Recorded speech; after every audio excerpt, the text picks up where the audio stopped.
Deuxième vidéo de ce chapitre, qu'est-ce qui distingue les hominines des singes?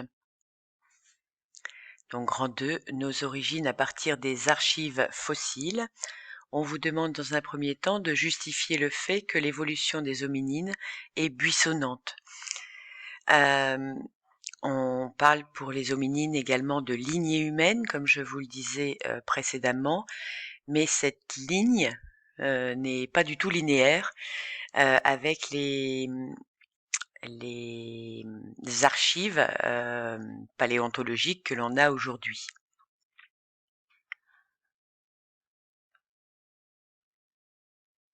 Alors, dans un premier temps, on va parler de l'Afrique, qui peut être qualifiée de berceau de l'humanité. En effet, tous les fossiles d'hominines antérieurs au genre Homo ont été trouvés en Afrique. C'est pour cela que l'on parle de berceau de l'humanité. Vous voyez ici la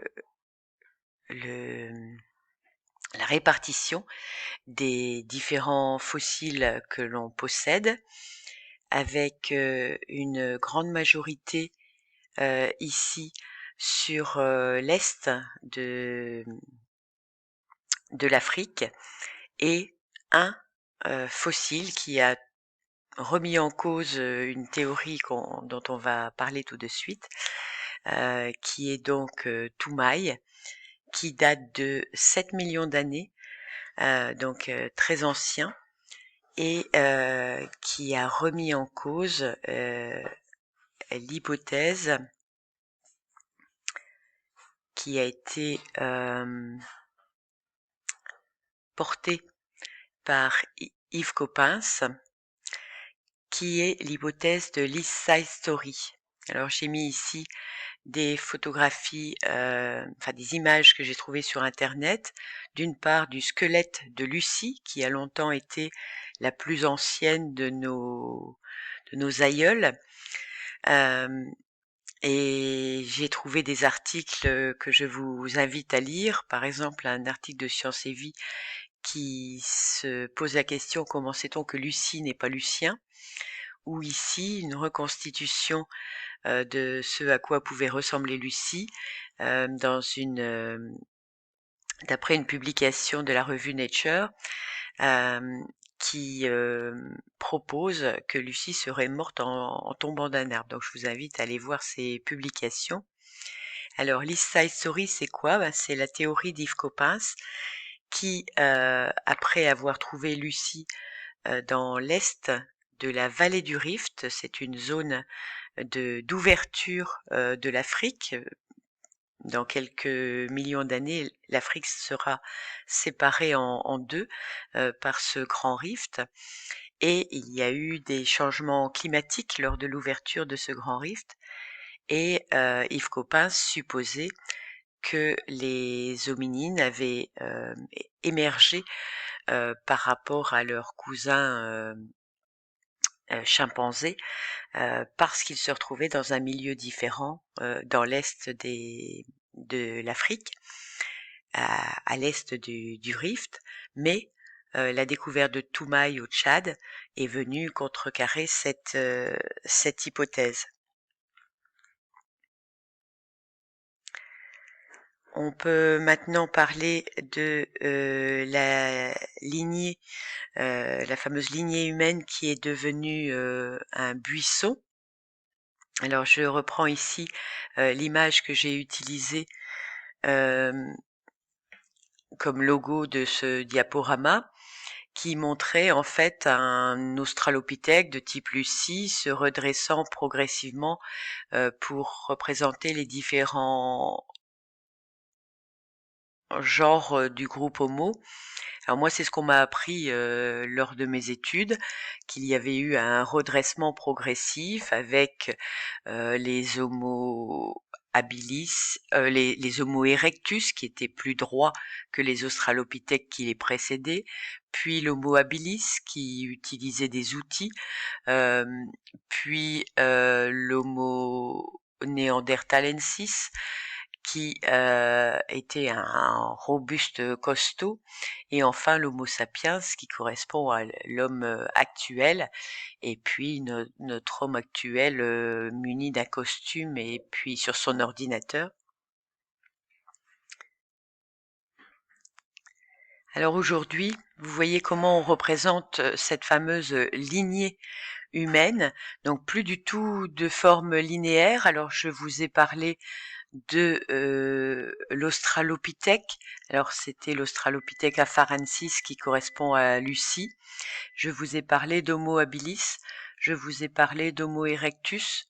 Je vous ai parlé d'Homo neanderthalensis et enfin d'Homo sapiens. Vous voyez que certains individus ont vécu en même temps, notamment Néandertal et Sapiens, et on va le vérifier ensuite, qu'il y a eu des croisements possibles entre ces deux espèces, et puis d'autres espèces qui ont été trouvées ensuite, bien plus anciennes, ou étant en parallèle avec des espèces connues auparavant. Donc un buisson d'espèces plus qu'une simple ligne comme on le connaissait auparavant.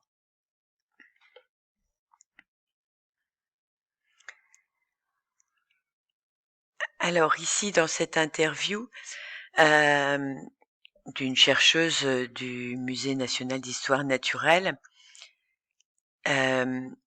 je vous invite à lire cette interview dans une approche phylogénétique où on cherche qui est plus proche de qui et non pas qui descend de qui, et on remet en cause les idées quand on trouve de nouveaux fossiles. Et elle nous dit, c'est vraiment quelque chose que vous devez avoir en tête et que vous devez utiliser dans votre copie. C'est normal, la science avance ainsi, un résultat publié peut être remis en cause par des études ultérieures. Ça a été le cas de l'East Side Story, qui a été une théorie qu'a formulée Yves Coppens en 1983, qui a tenu le coup jusque dans les années 2000, quand on a trouvé les fossiles plus récents et qui étaient de l'autre côté du rift. En grand C, les caractères dérivés partagés. Le propre de l'homme, c'est de posséder une bipédie, c'est-à-dire de marcher sur deux pieds.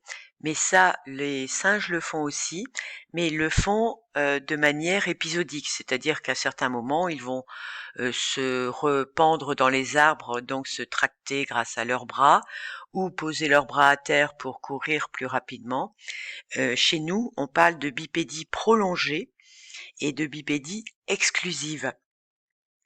Parce que mis à part le jeune enfant qui ne sait pas encore se tenir sur ses deux jambes arrière, nous avons la plupart du temps une position bipède. Alors, à quoi cela est-il dû? Eh bien, tout d'abord à la position du trou occipital. Le trou occipital, c'est le trou au niveau duquel la colonne vertébrale vient s'insérer dans le crâne. Il a chez l'homme une position avancée, quasiment centrale en dessous du crâne, alors que chez le singe, il est à l'arrière.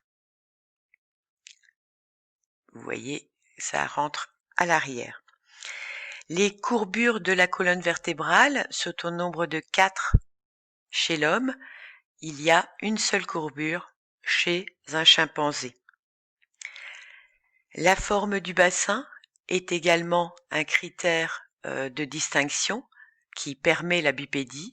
Nous avons un bassin qui est court mais qui est large, alors qu'un singe a un bassin qui est long et étroit. On en a déjà parlé à propos de l'accouchement. Et enfin, quatrième et dernier critère, l'inclinaison des fémurs. Chez le singe, les fémurs sont verticaux.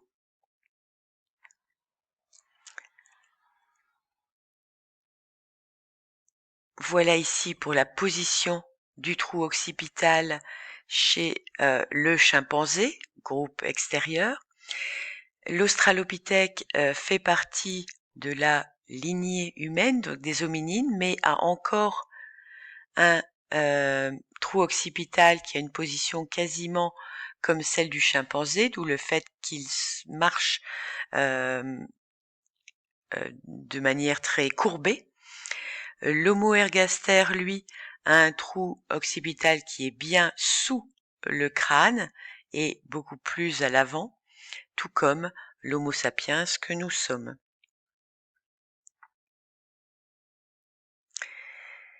Autre interview que je vous invite à lire, comment savoir si un fossile appartient à la lignée humaine?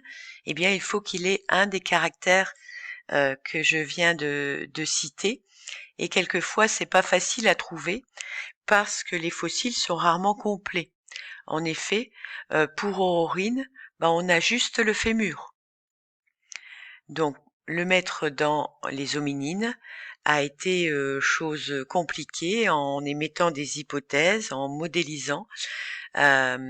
Pour Aurorine, on a uniquement son crâne. Donc, c'est seulement la position du trou occipital qui permet de justifier son appartenance aux hominines.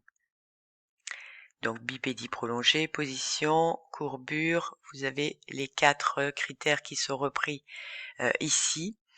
Et donc l'idée que les fossiles sont souvent incomplets et qu'il faut des modélisations numériques pour placer un fossile dans la lignée humaine. Ce qui nous amène à conclure ce paragraphe. Des arguments scientifiques issus de l'analyse comparée de fossiles permettent de reconstituer l'histoire de nos origines. L'étude de fossiles qui sont datés de 3 à 7 millions d'années montre que des innovations caractéristiques de la lignée humaine, la bipédie prolongée, la forme de la mandibule, oui ça je ne l'ai pas évoqué, c'est également un critère qu'on ne voyait pas dans le document qui distingue l'homme du singe. Ceci va nous amener à étudier plus en détail l'histoire récente du genre Homo. Merci de votre attention.